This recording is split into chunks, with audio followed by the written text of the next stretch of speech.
नमस्कार, मी किरण कसबे जनता संवाद न्यूज चॅनलमध्ये आपल्या सर्वांचं स्वागत करतोय।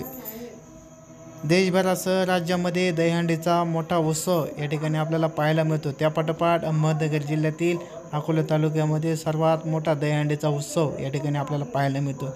जनता संवाद न्यूज अहमदनगर अकोले।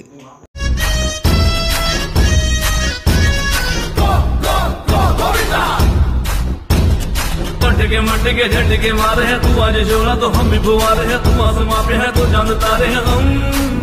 हाय अटके मटके झटके मारे हैं तू आज शोला तो हम भी फुवारे हैं, तू आसमां पे है तो चांद तारे हैं हम। चाहे तुम निकले दम है कसम तेरी कसम तुझे